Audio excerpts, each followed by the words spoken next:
mugallimlerin aynen zamanımız onu almayacak. Kimden kimge şart koyarım unutmamızlar. Apa muğanak vermesen kılbay. Ata muğanak vermesen barbay. Dep ata enelerge şart koygan ballar kolu uzayacak. Hormatlı o mugallimler. Men mektepte mugallim bolup iştep atkan uçurda canıma gelip agay siz de ata desem bolu dep kucakta uylagan ballarınızlar. Bugün ata enesinden zar bolun. Alıstarda жүрген ата енесін көре албай, ата енелік мейірімге мұқтаж болған балдар келіп. Чоң ата чоң ененің қолында еркелеп кеткен дешіңіз де мүмкін. Бірақ ең негізгі себеп ата енеге, ата ене мейіріміне мұқтаж болған балдар келіп. Анда осы ар бір мұғалімде мейлі ағай мейлі ежей болсын. Қолыңыздарда оқушыға бір аталық мейірім менен, апалық махаббат менен жандашуыны сұрайды. Балдар сізді көріп, ата енеге olan қосалықты мектептен сізден тауып кетсін. Мектепке күнде шашады осыл бала осыл. 25 балаға 5 өсіне баға қойып атқанда, саға 4, саға 3, саға 2, саға 5 деп атқанда, 5 балаға баға қойып атқанында, қалған 20 бала саға баға қойып атқанын ұмытпаңыздар. Бұл балдар қиын балдар. Азырғы балдар ұшындай елейтір, керек болса үйіңде қожайынымен ұрыш келгенінен бері біліп тұрады. Қайненеген сөз ұққанымен бері көріп тұрады бұлар. Бар жоқты біліп тұрады балдар. Білбейді демеңіздер. Ошелен учурда предметтік мұғалімдер, классыңызда 25 баланың 25-ін тең математик қыла албайсыз. 25-ін тең англисін шығыла албайсыз. 25-ін тең биолог қыла албайсыз. Сен оқи албайсың, ақмақ деп ұрышатқан бала сүреттен мықты. Сен оқи албайсың, келесе де ұрышатқан қыз басқа сабақтан мықты оқиды. Бардығын өзіңдің кезіңде мықты қыла албайсың. Ошондықтан эмне кылалы? Мұғалімдік урматсы талап қылынбайды. Мұғалімдік урматсы татықты болғанды беріледі. Андықтан маған ондай қыл емес. Татықты болған ағар өздері біледі кімден екенін. Біз татықты боламыз.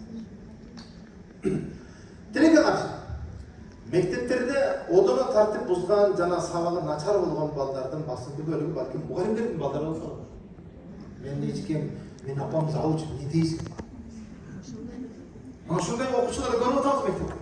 Ошол учурда милицияның балдары, чоң иштегилердин балдары, же колунда бар баймараттын балдары болду. А бирок карапайым жөнөкөйдүн баласы жөнөкөй эле келип кетет ал. Ошондуктан келиңиздер, кечигип кеткен малдарын издеп, кечигип кеткен балдарына кыжалат болбогон ата-энелерди арып башат. Бүгүн мурда көчөгө сууга чыккан баламды, көчөгө сууга кеткен баламды бирөө тийип койбоду экен. Бирөө жарым уруп койбоду экен деп кыжалат болуп артынан чыгат эле. Бүгін көчөдөгү суулар үйгө кирди. Бүгін көчөдөгү жаман балдар телефону менен үйгө кирди. Үйдө турат. Көчөдөн кыжалат болду. Үйдө балаңдын колунда телефон кандай чөйрөсүнө көңүл бур дедик го. Телефондун ичиндеги чөйрөгө да көңүл буруш керек болот. Биз балабызды телефон менен карматтык. Эч нерсе бизден үйрөнгөн жок. Керек болсо тамак жасашты, салат жасашты телефондон үйрөнөт. Ишениңиз. Тапшырма кылышты YouTube'дан, Google'дан жаттап алып үйрөнгөн. Бирок ата-эне катары бизден эч нерсе үйрөнбөйт. Антан урматтуу ата-энелер, мугалимдер, келиңиздер. Биз дагы да күчтүү болушубуз керек. Дагы кайталап айтам. Замандан артта калып кетип, заман менен тең ата жарышып аткан жаштарды арттан туруп башкара албайбыз. Алдап өтөт. Ошондо өрнөктүү жашоонун жоктугу. Окуучулар мектептеги мугалимди өрнөк алып өзүнө идеал кармоосун арып турсун, ата-энесин да идеал кармай албайсың. Мен атамдай болсом экен, мен апамдай болсом экен деген окуучулар азайып кетти. Мен мына эжекедей болгум келет, мына агайдай болгум келет деген окуучулар жок. Мен буга өкүнбөйм. Өкүнгөнүм атасын, апасын да идеал кармабай баштады. Мен ошол өкүнөм. Бирок келиңиздер, мугалим болдук, жалпы мугалимдер. Биз бизге тиешелүүсүн алабыз. Бирок ошол учурда мугалимбиз, бирок ошол учурда үйдө да өзүбүз ата-энебиз. Анда бул эки тараптуу бизге тиешелүүсүз. Анда ошо келиңиздер. Биздин балдар бизди идеал кармашы керек. Баягыда урушуп аткан балдарын болдугугулачы, урушпагылачы деген заман өзгөрүп, азыр урушуп аткан ата-энени болдугугулачы, урушпагылачы деп ыйлап аткан балдардын заманында жашап атабыз. Урматтуу мугалимдер, келиңиздер. Эми нерсе болсо болсун, турмуштун түйшүгүнө түйшөлүп, аз да болсо алаксыйын деп алдыма келген окуучуну сабагың менен, мээримиң менен жакшылап башынан сынап калгыла. Буюрса баары жакшы болот. Биз кесибибиз жөнөкөй кесип эмес. депутатын, башкан, ким болсо болсун. Бирок биздин кесип бардыгынан бийик турат. Ушул кесиптин кадырына баркында жетет. Жоопкерчиликти сезем мугалимдер. Адамга эмгегине күн сайын адам болду. Күнүбүздөгү окуучу. Окуучу окуу деген сөздөн ч мүчөсүнүн улоо менен эчтен зататош пайда болду. Өзбекче bu düşünün. Okumak ve okuyucu olanımız. Şuna. Ya da Türkçe de aynen öyle. Öğrenmek ve buradan biz alıyoruz öğrenci. İnanış doktoru sana. Açılı учиться, но взяли учить. From English the same. From study, we got the words student. The same meaning. Урматтуу ата-энелер, мугалимдер. Андай болсо окуучу сөз айтып тургандай окуучу, бир нерсени үйрөнүүчү. Эгер да телефон чыкканда телефончу, WhatsAppчы, Facebookчу, ушакчы, малчы, койчу дейт. Анда окуучу. Бирок биздин окуучу мектепке келип бир нерсе үйрөнүп атабы жок. Үйрөнүп аткан болсо биздин сөйлөшүбүз. Үйрөнбөй аткан болсо анда биздин күйүнчүбүз. Улантам. Биздин окуучулар пикир айтуунун, сөз сүйлөөнүн чебери болбой калат. Окуучунун кечигип келген окуучулар эмне кечигип келдиң деп сурасаңыз, бала ушу сөзүн ишитип бастайт. О, эме үйдөн чыгып атканда апам эметкен ана эме болуп калган жолдо келат эмеге барып калган эметип анан ушуга кичине эме болуп калды. Байкасаң сөз эме менен эме басып кетти. Ой, кыргыз болуп кыргызча, орус болуп орусча өз оюн эркин сүйлөп бере албай калып атабыз. Мунун бардыгында жоопкерчилик бизден туруп калган. Мени өкүнткөн нерсе 11-класска чейин орус тили өтөбүз, орусча эркин сүйлөй албай калабыз. 11-класска чейин англис тили өтөбүз, англисче эркин сүйлөй албай калабыз. Балким программаны өзгөртүп, мага койсо мамлекет коюп берген программаны өзгөрт деп айтты, өзгөртпөй атып, отчетун бияка жазып кой. Бирок бала күнүмдүк жашоосунда колдоно турган орус тилди берели, күнүмдүк жашоосунда колдоно турган англис тилди берели. Антпесен көчөгө чыкканда балдарын как тебя зовуттан башканы билбей атат. Сколько тебе леттен башканы билбей атат. Келиңиздер анда, урматтуу мугалимдер, жоопкерчиликти сезет. Англисче тамга бириктирип окушту үйрөндү 11 жылда. Башка эч нерсе. My name is this. I want you today stand up, sit down. I love you. Болду, башка нерсе жок. Урматтуу мугалимдер, жоопкерчилик сезет. Окута калбай болсо. Олар пикир айтуунун, сөз сүйлөөнүн чебери болбой калды. Натыйжада балдарыбыз сөздөрү сөздүк, кеттери кемтик болуп барат. Урматтуу мугалимдер, баягыда араңарда досторуңар үйлөнсө, досторуңардын арасында ким кыйын сүйлөсө ошол эле тойдо апарып койчу. Азыр бир целый поколениянын арасында кыйын сүйлөй турган адам жок, айла жок тамадалар чакырып атабыз. Элесе 25 баланын ичинен бирөө сүйлөй албайт. Аны кой 200 конок чакырылган, 200 туугандын арасынан бирөө сүйлөй албайт. Анан атайын тамада залда акча төлөп турабыз. Койгулачы. Ошондуктан келиңиздер, мугалимдер жанданбасак болбой калат. Мугалимдер басса турсак балдарга таалим тарбия, илим билим бериште таасирибиз күчүлүү деп көрөт. Ошондо балдарыбызга эң биринчи адамгерчиликти үйрөтөлү. Адеп ахлак, адамгерчиликти үйрөтөлү. Мына бир адамгерчилик. Урматтуу мугалимдер, when I was teaching at school, for example, if my student he comes late to my lesson, эгер де менин окуучум сабакка кечигип келсе, башкалардай бар, не кечигип келди, завучтан уруксат алып келди. Бараяка жаза бербей эле кой. Ал качан көрдүң, ал барса завуч кабинетинде отурган. Итакта 10 мүнөт кечигип келди. Азыр баргыча дагы 10 мүнөт анан издеп жүрөт. Ошондо 45 бүтөт бар. Мен айтам, кечигип келди. Okay, if you are late, tell me the reason of your coming. Кечигип келди. Себебин айт. Англисче айт. Мен англисче билбейм. Okay? Okay, from the class, who can help him? Класстан ким жардам берет? Экөө мен. Okay, stand up, go out. Экөөнү чыгарып берем коридорго. Баягы кечигип келген балага үйрөтөт. I'm sorry, I am late. I went to the toilet and I will never do it again. I'm sorry, let me come in. Şunu жаттатат үстүнө. Анан бул жердин өзүндө карасаңыз, мен баланы англисче кызыктырып үйрөтөйүн. Эки бала жардам берип, алардын достугун бекемдейин. Шонтуп кирип келип, окей. Кирди. Мен сабак өтөтөм, анан кирип келем. Айттым, молодец, кир, отур, 4. Эгерде ушуну өзүң айтканда 5 койбок. Анда кийинки сабакта өзүң айтасың 5 коюп берем. эжекелер бага сараң болуп калчу. Баа эмне чөнтөңдө акча бербей 1000 сом деген. Айналайын, кызыктырчу, сүйдүрчү сабак. Ишениңиz, сиздин өзүңүз да математик болдуңуз. Анткени математик эжекени жакшы көрдүңүз ошон үчүн. Сиздин өзүңүз да биолог болдуңуз, биологду жакшы көрдүңүз. Мен жакшы көргөн агайымды жакшы көрүп, анан аңгысычы болдум, жөнөн аңгысычы болгон жок. Демек ар бир кесип себепчи болот. Ким? Устаз сиз менен биз. Мугалимдер себепчи болот. Эң биринчи орунда адамгерчилик. Кечигип келген бала да коркпой кирсин сабакка. Тапшырманы кылбаган бала да коркпой кирсин. Тагыраагы сен ким болуп калсың эмес, сени сүйүп сыйлап, агайым мени түшүнөт. Себебин айтсам мени урушпай, эжекем мени сыйлайт, мен да аны сыйлайм деп, сизди урматтап сыйлап сүйүнүп кирсин. Биринчи орунда адамгерчилик. Сиз менен биздин өзүбүз. Мына нөл сенин сулуулугуң, мына нөл сенин байлыгың, мына нөл сенин дипломуң, мына нөл сенин тиги таанышың, авторитетиң, мына туугандарың, мына даражаң и так далее. Нөл койгон сайын ашып барат, көрдүңүзбү? Бир нөлдү алдым, канча калды? Канча? 100. Дагы бир нөл. Окей. Нөлдөргө тийбейин. Бир алдым, канча калды? Урматтуу мугалимдер, мен окуучуларга айтам. Биринчи орунда адамгерчилик болбосо, мага койсо президенттин баласы болуп, депутаттын кызы болуп, асарняк үйдө жаша, лекс менен атам күндө мектепке алып келсин. Ким болсо мен алдымда нөлдөн айырмам жок.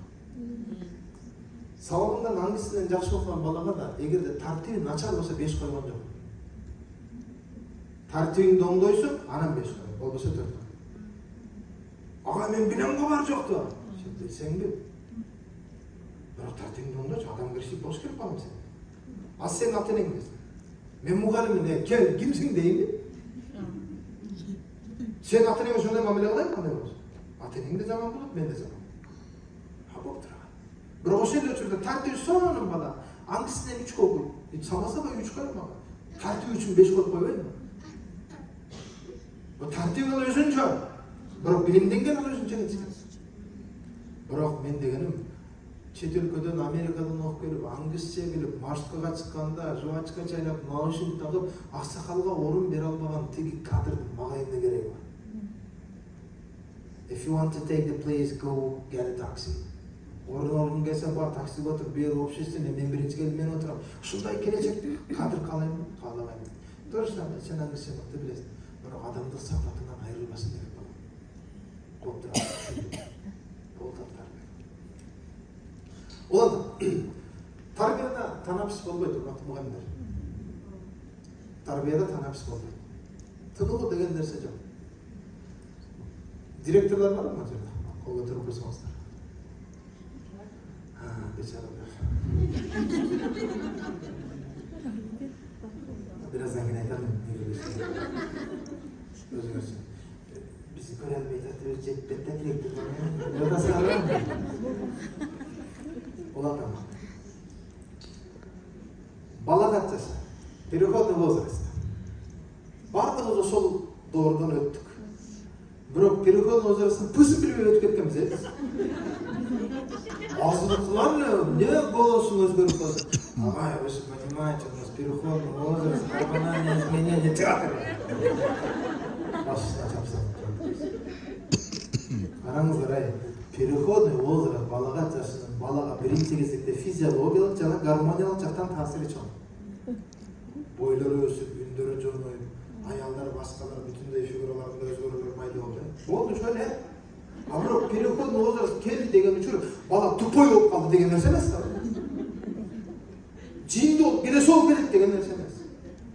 Айтып коеюн, переходный возраст эгерде бирок бул учурдун келиши менен ар бир баланын билими тартиби начарлап кетиши шарт деген түшүнчө эмес. Балам эгер өзүнө зыян берсе күнөөлүү сенсиң, мугалим. Балам өзүн өзү өлтүрөм деп атат, балама катуу сактап бакырбагыла, урушпагыла. Мен айтам ата-энелерге, козулачы.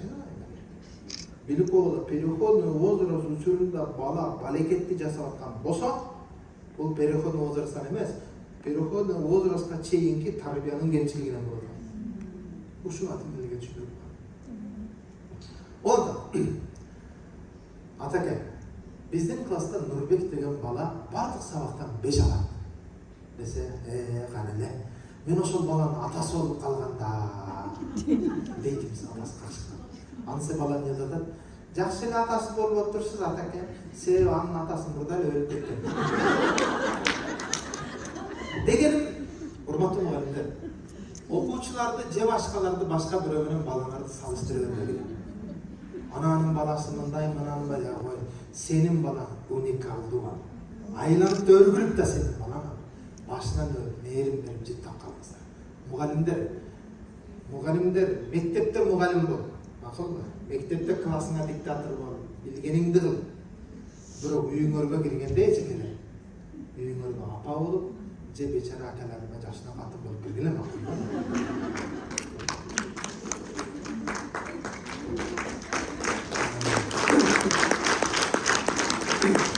Сыртта ким болсоң бол, бирок үйгө келгенде кайра мээримдүү апага айланалы. Мээримдүү ата-энеге кызга айланалы, мээримдүү атага айланалы. Боорукер күйөөгө, боорукер жубайга айланалы. Болбосо болбойт, үйдүн атмосферасына кыргызган. Бирок ошол учурда телефонду үйгө келип эртеси өчүп калбасын деп зарядтап келгендей, биз да үйдөн зарядталып чыгышыбыз керек. Ташкентке барып, bir kitap okudum. Ana şu kitapta yazıp koydu. Aile, cencal, ana yemez. Çene. Üygüle uğruş kana yemez. Üygüle et sala turgan, eleri kana turgan der. Aytayım mı kanday adam baktı? Oğazlar mı? Öz üyünde baktılı olan adam bana baktı. Andıktan urmaktın mugalimler, ağayeceler, öz yüzde bakıtka balkıp, şunday bir enerjiya menен келсек бар го, алдында томорт тешип кетип турган иш кылабыз. Мектепке да ошондой келет. Күндө энергия менен, дем күч менен келет. Мектептен өчүп барып, үйдө окуп өтүп өлүп калган кайра айрылып андай болбойт. Өзүңөрдөн өзүңөр заряд кылышты үйрөнгүлө. Өзүңөр дем беришти үйрөнгүлө. Мына ошондой жашоо. Урматтуу мугалимдер, ата-энелер, ар бирибиз ошондой болгон агайжы керек. Улан bir ata-enenin balası üçün atkara turgan en çoğun жақшылығы эмне? Tuğra tarbiya başka дейіз ғой, бірақ туğra жоқ. Ошол эле ата менен апанын бири-бирине болгон сүйүүсү экен. Эгерде ата менен апанын бири-бирине болгон сүйүүсүн мына бала көрбөсө, анда ушул баланын басуусу, акыл-эсинин өрчүшү, сүйлөшү, чоң өсүп бүтүн барды кечип кетер экен. Анда ошол ата-энелер, келиңиздер, биз балдарыбызга adamlar bilgenine жараша эмес, көргөнүнө жараша аракет жасашат. Андай болсо балаңды тарбиялабай, өзүңдү тарбиялаган кенен балаң баары сагышыш болот. Мына баланы эч ким мынтип бас деген жок.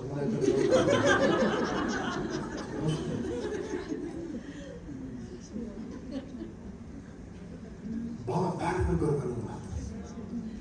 Балдар инкубация. Айрыкча начальник класс мугалимдерди байкасаңыздар, чоң-чоңдогон эжекенин балдар да чоң-чоң. Çoğuşumda yapalım, ben de burada inkubasyon diyorum. Kopya var bu. Mallar uçurdu. Ne yap? Mal neyesini tartması haram öyle. Biz ayındağlar bile bize, buna mal karatırım. Bu mallavayken malı kendini. Taşın mal okşusu yesine işe geliyor. Balagan da okşusu. Oşonda normatlı mugalimde. Mallar bari bizi okşusu. İnşallah Marashvili'nin sözü mağacak. Опять двойка. Қарасаңыз, встречайте. Мынау бала мектептен екі алып келді, апасы опять двойкада ұрышты, екі алып. Бірақ баяғы күчігі двойкамен іші жоқ. Сүйініп, и что там написано, смотрите, встречайте своих детей хотя бы как их собака. Видали? Не надо принимать ребенка с отметкой. Анын баласы менен башкасы менен кабыл албагыла. Мына бүткөнүзгө 20 жылдар барбы? Байкадасыңар, 20. 5ке окугандар жыртык калап кийип келип атат. 3ке 2ге окугандар жип менен келип атат эми. Не дейсиң? Бааңын тиесе чоң эми. Ал пешене экен. Тагдыр экен. Ошон үчүн тагдыр менен тамашалашпагыла. Балага эмне кылат? Кой, ата-энелик мээримди бере берели. Mugallimler unutmayın. Bu sürükte benim ömrümde tartıda anam biraz uykaçlık menен жазып koydum. Kırgızistan'ın geleceği жаштардын kolunda, же mastardын kolunda gösteriyor. Murat mugallimler. Men ayılığa varsam bir mugallim geldi. Ben okutkan balada o da maqtanıp kaldı. Mugallimdin ortuna özümdü koyup, merakta karab oturdu.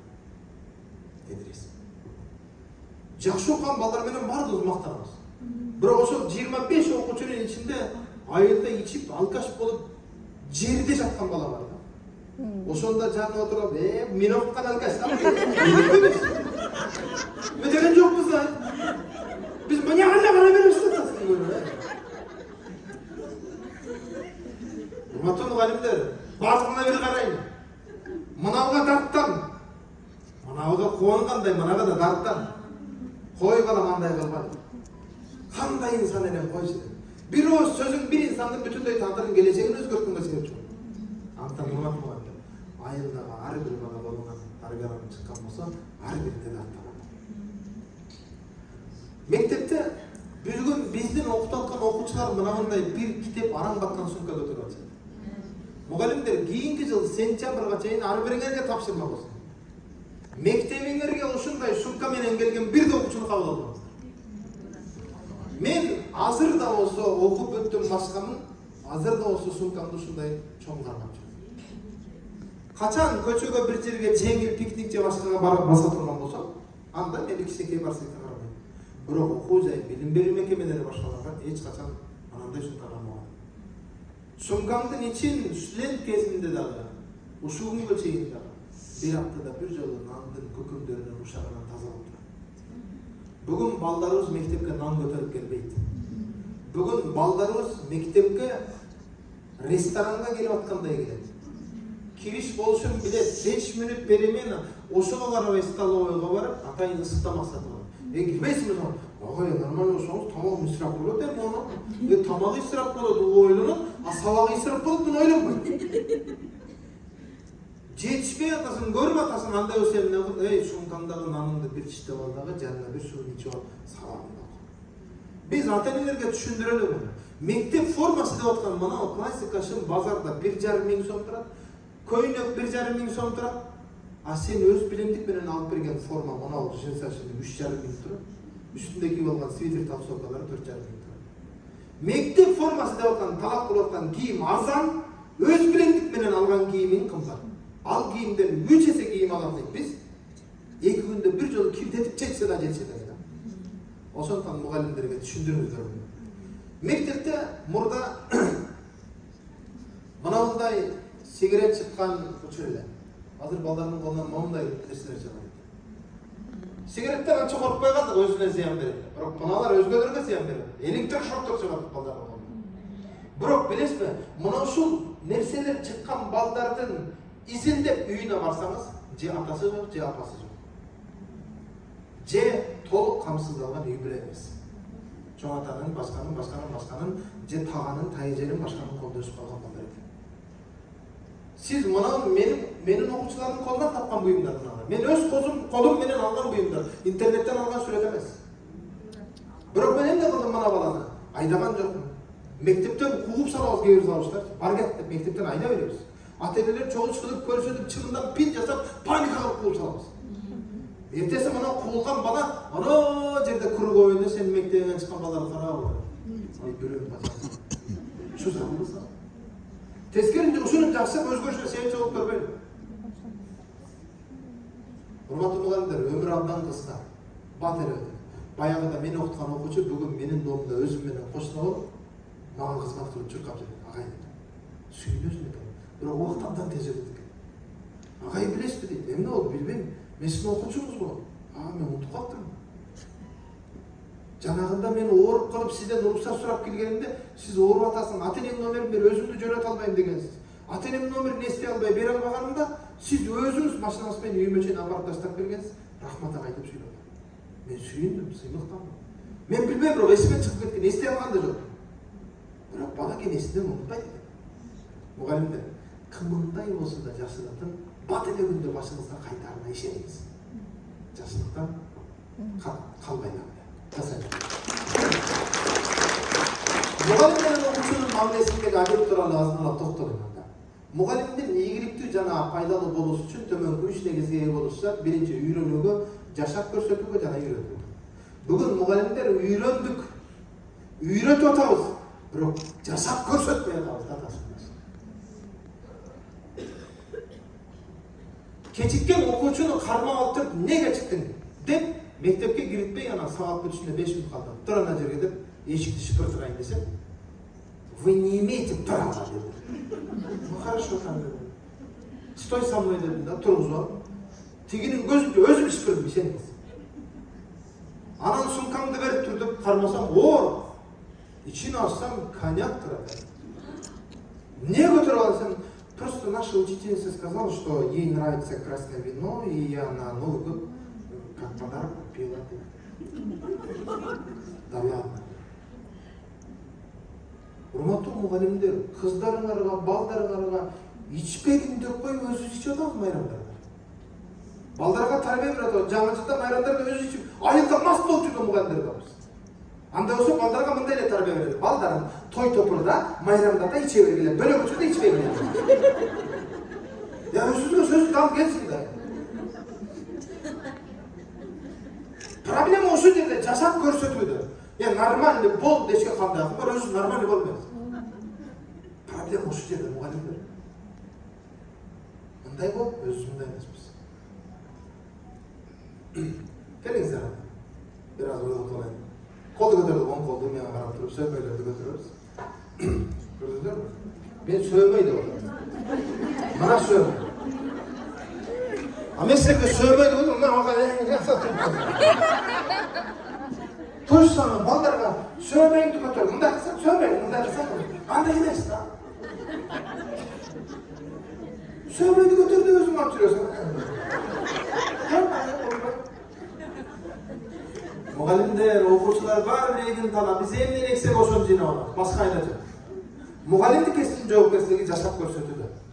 Mugallimdin адеби өз кесибин эң жакшы билсин. Жаңылыктардан артта калбасын. Даярданбастан сабакка кирбесин. Проблема ошол жер. Конспект жаз десең, балам, биринчиден сен мен немерем теңдешин уктуңбу? Айлана койчойбу, болду эми өмүрүңдү стажыңды кое тургула эми. Заман менен тең атабай. Zaman menен тең атабай. Балдарыбыз телефон, интернет тытып салган, сен али Word'да жазып билбейсиң. Келиңиздер жай. Кимдин жеке өзүнүн ноутбугу жок болсо, мугалим катары бир аз уялгыда. Эми ноутбукка акча жок да, деп өткөндөргө мугалим эле. Турчордуган десем, мойну тома алып сепске келем. И то компьютер акчасы, 200 доллар турган жерде. Табалганы $1200 сепске турат. Mugallimler андай эмес. Өз кесибиңерди сүйрөлексиңер. Ар бир мугалимдин бүгүнкү заман талабы үйүндө бирден ноутбугу, бирден принтер болуш керек. Бирден проектор болуш керек. Кимиңдин жеке өзүңдүн проекторуң, ноутбугуң, принтериң бар. Көпчүлүк. Жоктур, анда бүгүн өрмөс аракет кылыңар. Жок болсо айылдын баймараттарына, башкаларына айткыла, демөөлчүлөр табылат оңойло. Мен студент кезимде мугалимдик кесип баштадым. Ошо кезден баштап менин компьютерим, принтерим бар.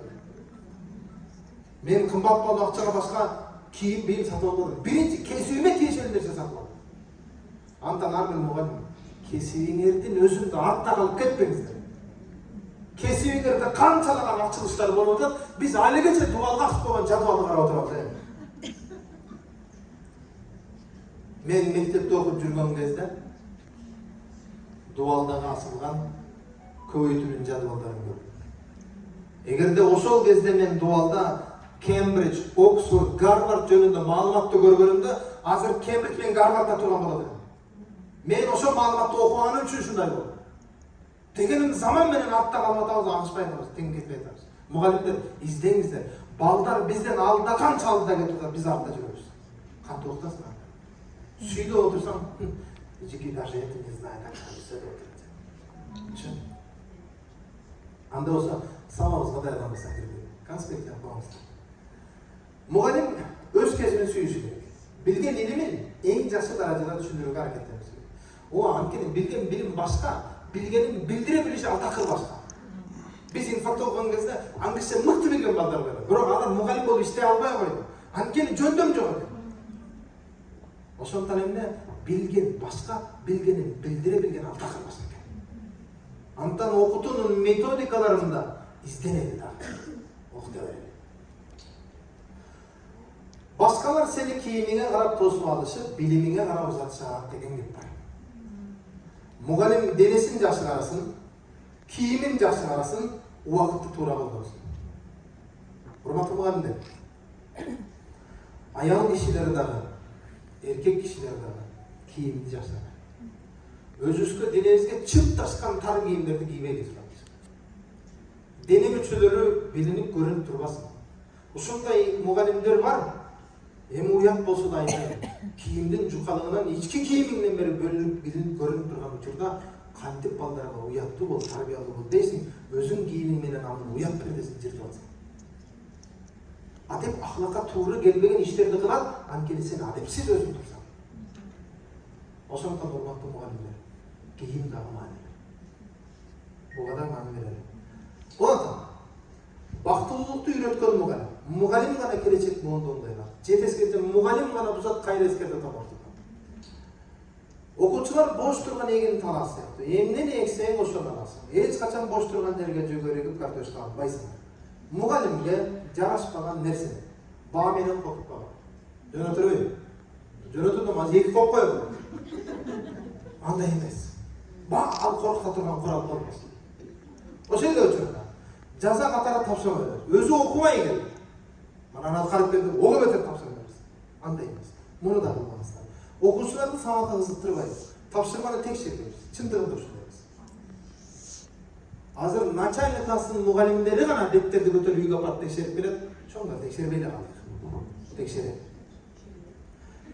Класска тарынып чыгып кеткен мугалимди көрдүм. Мен 9ага кирбеймин. Ошо 9ада паланчай пустанчы бар. Ошо кетсе мектеп соны болуп калат. Ошо илайым деп чак өчөп калып. Ушундай бар. Анан учительскийден да отурсаң директор менен загылыш. 9анын ким класс жетекчиси? 9ан класс жетекчиси кол көтөрдү. 9ан класс жетекчиси колдон печати көтөрдү. Анан не ортасы? Анам предметтик мугалимге кошулуп бәрдеги 9ага жабыркана кырат эттилер. Анан класс жетекчимин дейм. 9анын класс жетекчиси. Ошондо тургузганда, ушундай турасыңар. Биринчиден деп баштайт. Сенин сабагың болгондо менин да сабагым болду. Экинчиден эмне ар бириң сабагыңа кирип класс жетекчи тичотур отурсуп берейин десең. Үчүнчүдөн мугалим өзүнө байланыштуу. Математикаңды өтө албасаң топонуңду аттанам, биологиямды өтө албасаң, эмне кылайын, ар бириң отургузуп берейинби? Менин да сабагым бар. Мен да сенин классыңа кирип алып, жета мен балдарым отургузуп бер деген жокмун го. Топонуң кылса ажап болсун, өзүңө байланыштуу деп туруп.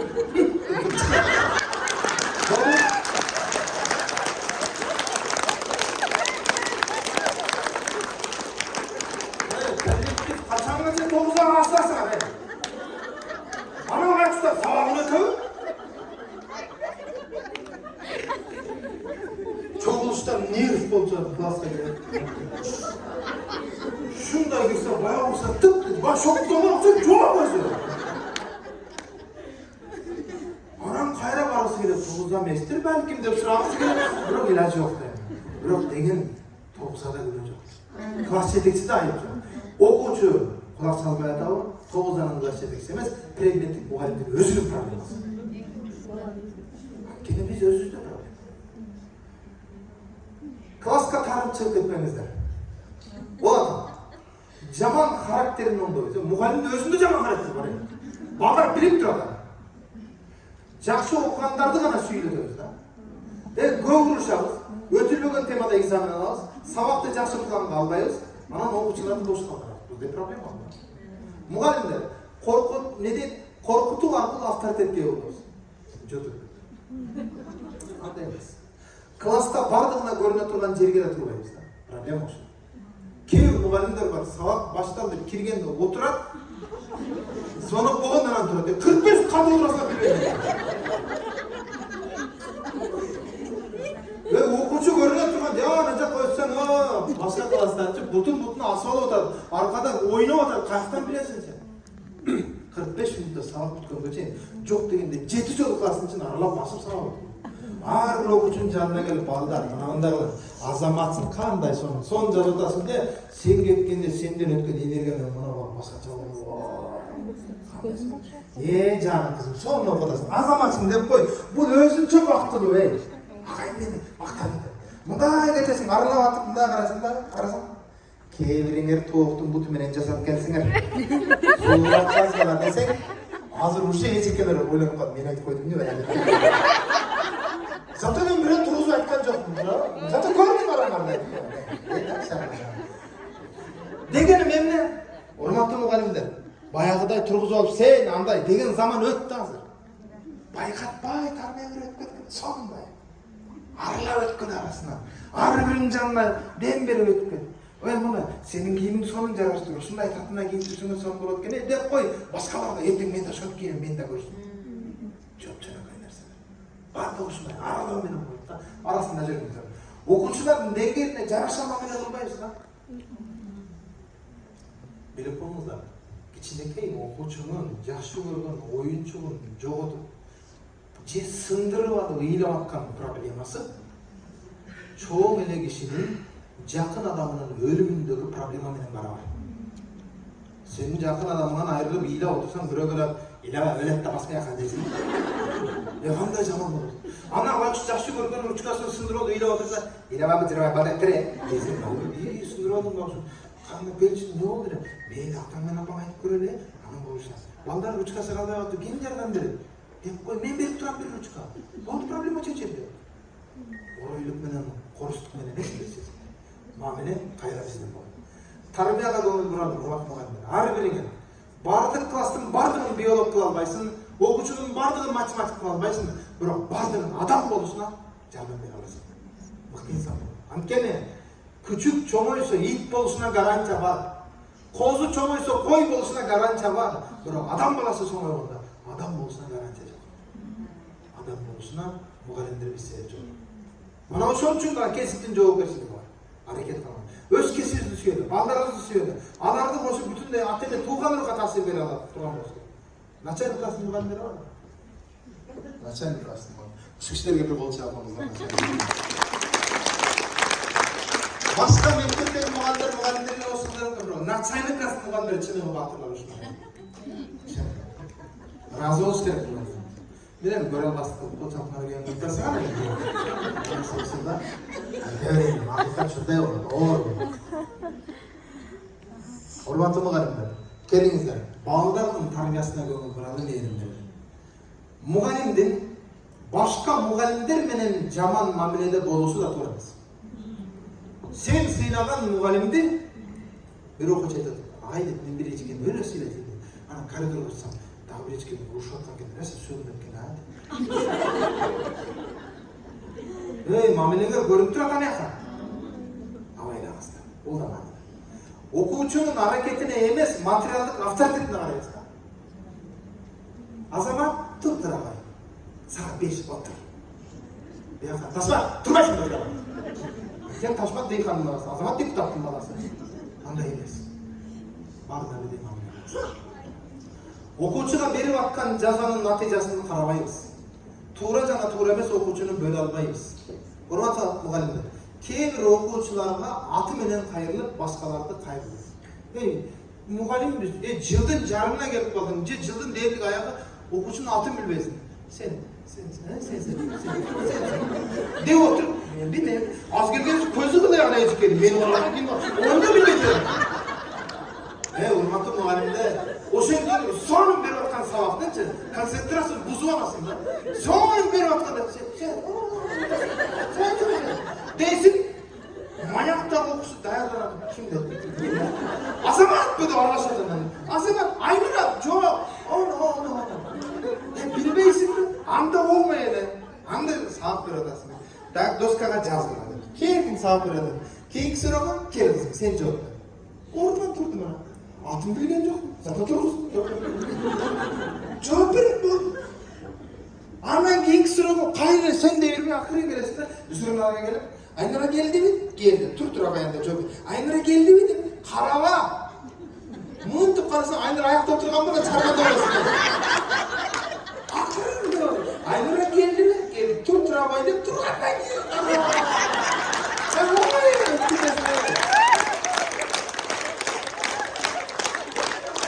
Urmatlı muğalimler, sen özünüz kaçsız sarmanda şapkayla bir de ne yaparsın? айтып атабыздар. Киргиле, койнуна кириңиздер ары. Жаңы мугалим ишке келди. Кирелинден биринчи кылган иши билесиздерби? Журналды алып, балдардын сүрөтүн алып, ар бирин жактап чыкты. Анан келди, Айнура сентер, Азамат сентер. Ой, мен танким. Ой, мен танким. Ой, кайра сүйүп тиги саман сүйүп деп. Кеттим барышып. Sen жылдын аягында сен менен де отырасың. Сен менен андай эмес. Келиңиздер. Бул кесипти сүйүңүздөр. Бул кесипти сүймөйүнчө жыйынтык болбойт. Айна жоктон айнан иштеп аткан мугалимдер калбасын Кыргызстанда. Өз кесипти сүйгөн мыкты чыгандар калсын. Эне тилин жакшы колдонбосо же билбөсө көчө сөздөрдү, жаргондорду колдонуусу дагы чоң проблема. Мен окуучулар мага жеке арызданып келген эмес. Ағай, ана ежекен айтып қойсаңыз, не oldu дейм. Аз сөйлеп ұмытқан, көріп. Бұл жер ава, шаққи, мұқи, бірнесе бәлсі қайтыда сөйлеп, балдарға түсініксіз екен деген сөз. Анан өзінің сөзін сөйлесін, түсінікті сөйлесін. Бұл да чоң бұл. Ар бір баланың атында қайталаңыз баж етпеген тарихы. Аман келді бе? Мынау аман келді же, 7 айлық төріліп қалып, 7 ай реанимацияда жатып, анан өлбөй аман калганчы аман келип атты. Ошон үчүн ар бир атта кайталаңыздар жада сыйлап коюңуздар. Урушардан мурда ойлонуп кой. Болбосо мына караңыздар, Кудай берген, мына да байкушу 7 жыл балалы болбой тур, анан бала болду. Кудай берди, анан ат койду да. Кудай берген деди. А сен ата энесинин Кудай берген жалгыз баласын зорго тарбиялап сыгап койсо, эл утка бул жакка өлүп калды.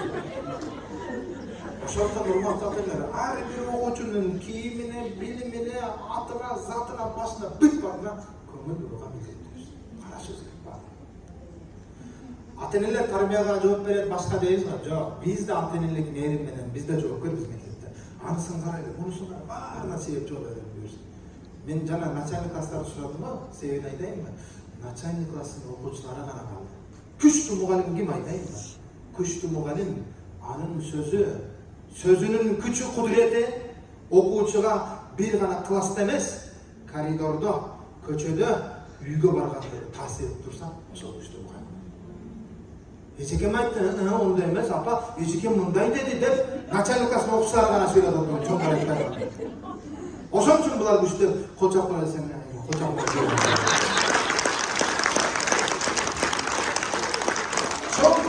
Gelingizler, bizdin de sözümüzün küçük kudreti tasiri baldarga bir gana klasta emez, tanapiste de, koridorda da, göçöde de, üyünde de, bütün de yaş olsun da tasir ete turan olsun.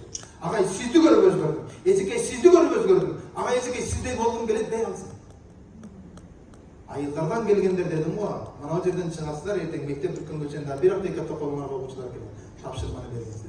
Ben geçe bir aylık ağırıp geldim, okuçularına tapşırdım. Baldara turuz orunda, sportsmenler görüp Машыгасыңа, анда серге тапшырма, эмне кыласың?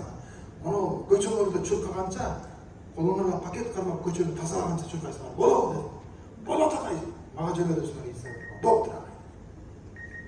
Балдар ошону кылып атышат, жөнөтөсүң. Көчөнү чуркашат, болуп тазалап коюп чуркашат, болуп койду. Кыздарга берме, айылда кемпирлер бар. Үйүнө барып эшигин чыпырып, перделерин жууп берип, төшөктөрүн күнгө жайып берип. Болуптур акай, мен кылам. Кимдер кылсын? Тиги залда турган окшондор. Мен кылам. Кыздар так жарышып.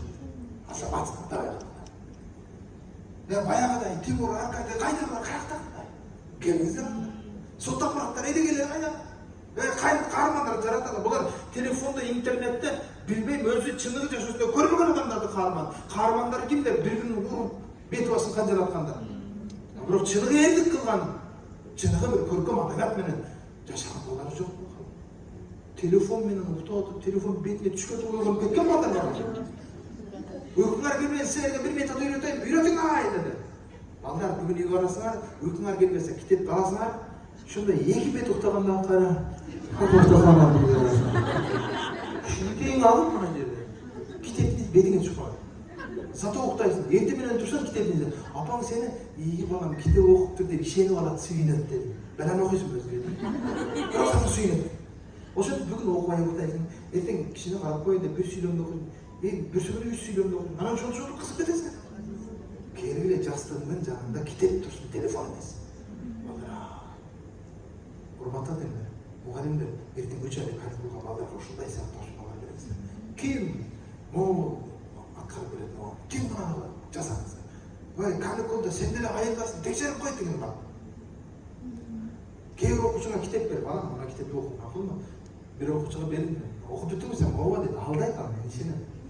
Сен мен китептичи 170 бетине калеммен жазып коюм. Шу жерге келгенде мага телефон чалып, мен жазып коюм. Текшериңиз балдар, бериңиз.